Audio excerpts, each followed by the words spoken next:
Et si les dinosaures n'avaient pas disparu? T'es-tu déjà posé la question? La famille Pierre à Feu serait une émission de télé-réalité. Il y a environ 66 millions d'années, un astéroïde de la taille de l'Everest voyageant à une vitesse vertigineuse a frappé l'actuelle péninsule du Yucatan au Mexique. Cet impact a déclenché une série d'événements catastrophiques qui a finalement conduit à l'extinction des dinosaures, qui régnaient sur la planète depuis 160 millions d'années. Il a aussi gâché les vacances des touristes à Cancun, soit dit en passant. Sans cet astéroïde qui a anéanti la concurrence, les mammifères n'auraient probablement pas eu la chance de se développer et d'évoluer. Et nous les humains faisons partie de ces mammifères.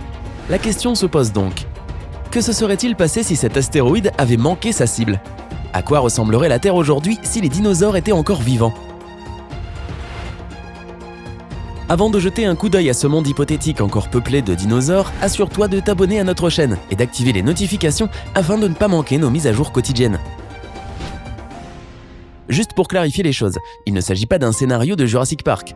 Dans le film, les dinosaures ont été ramenés à la vie et parachutés au XXe siècle, alors qu'il s'agit ici de dinosaures qui n'auraient jamais disparu. Voilà, cette petite précision étant faite, étudions maintenant notre question du jour.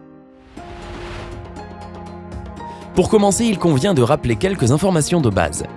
Les dinosaures ont vécu à la fin du Trias, au Jurassique et au Crétacé, au cours de l'ère mésozoïque, qui s'est étendue sur 180 millions d'années, c'est-à-dire juste avant la période classique, qui a vu naître Mozart et Beethoven, ou un poil plus tôt. À cette époque, la Terre avait un climat chaud avec des variations saisonnières peu marquées et pas de glace polaire. Le supercontinent Pangea venait tout juste de commencer à se morceler en plus petites masses terrestres, qui, des millions d'années plus tard, deviendraient les 7 continents que nous connaissons aujourd'hui. On estime qu'il y avait près de 2500 espèces de dinosaures à l'ère mésozoïque, existant sous toutes les formes et dans toutes les tailles. Certains herbivores mesuraient près de 33 mètres, pesaient jusqu'à 100 tonnes et devaient manger environ 150 kg de nourriture par jour. Ces nombreuses espèces vivaient partout dans le monde et l'astéroïde qui a heurté la planète les a toutes affectées de différentes manières selon l'endroit où elles se trouvaient. Cet astéroïde tristement célèbre, qui n'est ni plus ni moins qu'une énorme roche spatiale, est devenu une boule de feu lorsqu'il a pénétré dans l'atmosphère terrestre et il est entré en collision avec la Terre avec une force de 100 millions de mégatonnes. L'impact a projeté des débris dans l'air à 160 000 km/h, a fait exploser 333 km3 de croûte terrestre et a déclenché un tremblement de terre massif de magnitude 11,1 qui s'est répandu en vagues sismiques de la péninsule du Yucatan au nord-ouest du Pacifique. On peut parler d'un choc. Et comme si cela ne suffisait pas, la température de l'air a grimpé en flèche jusqu'à 315 degrés Celsius. Ce qui a été suffisant pour absorber l'humidité de toute la végétation environnante et même faire bouillir l'eau dans le corps des dinosaures les plus proches de la zone d'impact. Des vents assez puissants pour faire voler des animaux de 30 tonnes comme des poupées ont soufflé. Ah oui, et tout cela s'est produit en seulement 5 minutes. Ensuite, non, ce n'est pas fini, 70 milliards de tonnes de poussière et de cendres provenant de la collision ont saturé l'atmosphère, se déplaçant à une vitesse stupéfiante de 16 000 km/h. Ce nuage s'est répandu de l'actuel Mexique au reste du monde, emprisonnant en dessous de lui une chaleur suffocante.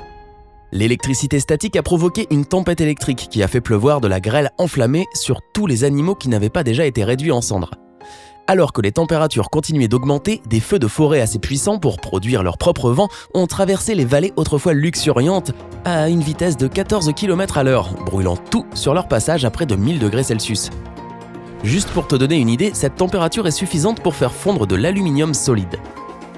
Les petites espèces vivant dans l'hémisphère occidental ont pu survivre à la chaleur souterraine, mais les grandes, comme les Triceratops et les T-Rex, ont été rôties sur place. 13 000 km plus loin, dans l'actuelle Mongolie, une tempête de poussière a étouffé tous les animaux vivant à l'extérieur. Le nuage global dont nous avons parlé plus tôt a maintenu des températures trop élevées pour permettre aux quelques herbivores restants de se nourrir. Une série de tsunamis, avec des vagues de presque 100 mètres de haut, ont ravagé près de 21 000 km de côte. Les ondes de choc du tremblement de terre se sont poursuivies pendant des mois, déchirant les plaques tectoniques comme de vulgaires feuilles de papier. La roche en fusion s'est frayé un chemin à travers les fissures nouvellement formées et les volcans endormis se sont réveillés de façon violente en provoquant d'énormes éruptions qui ont expulsé encore plus de poussière et de débris dans le nuage mortel qui enveloppait déjà le globe. Ce nuage était épais de plusieurs kilomètres, empêchant les rayons du soleil d'atteindre la surface de la Terre. En même temps, un certain nombre de gaz toxiques se sont répandus, dont du sulfure d'hydrogène, qui a paralysé les poumons des quelques dinosaures encore en vie à ce stade. Les dinosaures qui ont miraculeusement réussi à survivre à tout cela sont morts de faim à cause de l'altération drastique de leur écosystème. Finalement, ils étaient tous complètement éteints environ 3 mois après l'impact de l'astéroïde. Les contemporains des dinosaures, comme les insectes, les reptiles et les oiseaux aquatiques primitifs, les petits mammifères et les poissons ont réussi à survivre en s'enfouissant dans les arbres, sous terre ou sous l'eau. Les organismes plus simples comme les moisissures et les champignons ont prospéré dans ce paysage de désolation. La fougère, indestructible, a fait son retour une fois que les rayons du soleil ont à nouveau percé le nuage de poussière. Pendant des milliers d'années, ces fougères se sont transformées en forêts qui ont littéralement insufflé une nouvelle vie à la planète. Elles ont produit de l'oxygène et ont offert aux mammifères les conditions pour se nourrir, se reproduire et évoluer vers les 10 000 espèces que nous connaissons aujourd'hui. Et maintenant, la grande question. As-tu cliqué sur le bouton pour t'abonner ? Oups, pardon, ce n'est pas la bonne question. Et si tout cela ne s'était pas produit ? Examinons les options. L'astéroïde aurait pu continuer son chemin sans être aspiré par l'attraction gravitationnelle de la Terre, rater complètement sa cible et laisser les dinosaures mener leur vie en paix. Ou ils auraient pu s'écraser dans l'océan plutôt que sur Terre. L'eau aurait mieux absorbé la force de l'impact, de sorte que la chaîne d'événements qui a suivi n'aurait pas été aussi dévastatrice. Pas de débris de la taille d'un bâtiment tombant du ciel, pas de pièges à chaleur et de nuages de poussière bloquant les rayons du soleil, et pas d'éruptions volcaniques. Les tsunamis auraient probablement été pires, inondant les côtes et provoquant un grand nombre de victimes animales, mais ils n'auraient probablement pas réussi à exterminer des espèces entières.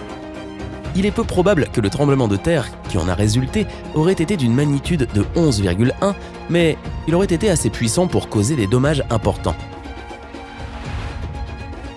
Ces scénarios laissent envisager la possibilité que les dinosaures auraient continué à vivre et évoluer. Si cela s'était produit, il aurait été pratiquement impossible pour les premiers mammifères de survivre assez longtemps pour atteindre les proportions que nous connaissons aujourd'hui. La plupart d'entre eux, à l'époque mésozoïque, n'étaient que des carnivores de la taille d'un rongeur qui n'atteignaient presque jamais la taille d'un chat. Même s'ils étaient des prédateurs, ils étaient encore la proie de carnivores encore plus gros. Même leur reproduction rapide n'aurait pas été capable de faire croître leur population assez rapidement pour en faire une classe dominante. Selon toute vraisemblance, les humains et les primates n'auraient pas existé dans ce malheureux astéroïde. Sans compter que les animaux qui descendent des dinosaures, comme les crocodiles, les lézards, les serpents, les tortues et les oiseaux, ressembleraient probablement beaucoup plus à leurs ancêtres qu'aujourd'hui. Dans la situation purement hypothétique où les dinosaures ne se seraient jamais éteints, leur cerveau aurait continué à s'adapter et à évoluer avec leur corps. La plupart des espèces de dinosaures avaient un cerveau relativement petit par rapport à leur corps. Et même si les plus grands avaient un cerveau proportionnellement important, ils ne pouvaient pas accomplir des fonctions complexes. La plupart des paléontologues s'accordent à dire que le Troodon était le dinosaure le plus intelligent. Il avait un corps de la taille d'un humain, un cerveau de la taille d'un noyau d'avocat et un niveau d'intelligence comparable à celui des oiseaux modernes. Il utilisait déjà des signaux visuels et auditifs à la fin du Crétacé. Alors imagine ce qu'il aurait pu devenir s'il avait eu des millions d'années pour se développer. Il travaillerait sans doute à la bourse de New York aujourd'hui. Certains scientifiques affirment que le nombre de dinosaures était déjà en déclin depuis des milliers d'années avant l'impact de l'astéroïde, de sorte qu'il aurait pu s'éteindre d'eux-mêmes sans cette extinction massive. Mais cela se serait produit sur une période beaucoup plus longue que les quelques mois qui ont suivi la catastrophe, si bien qu'il est impossible de dire comment l'augmentation du nombre de mammifères aurait été affectée. Cela aurait tout de même été possible, mais beaucoup d'obstacles auraient pu s'y opposer. Par exemple, il se peut que l'environnement n'ait pas été adapté aux premières populations de mammifères, et qu'il n'ait pas pu s'adapter assez rapidement. La plupart des premiers mammifères étaient des carnivores, et la population d'insectes à cette époque n'aurait peut-être pas été suffisante pour les nourrir.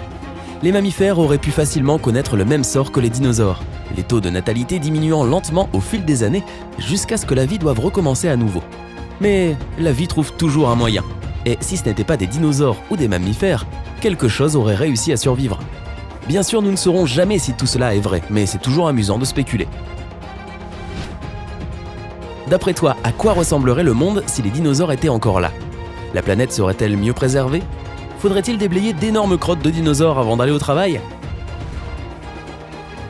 Donne-nous ton avis dans les commentaires ci-dessous. Appuie sur j'aime si tu as appris quelque chose aujourd'hui. Partage la vidéo avec tes amis et ta famille et n'oublie pas de prendre la vie du côté sympa. Rejoins-nous sur Sympa.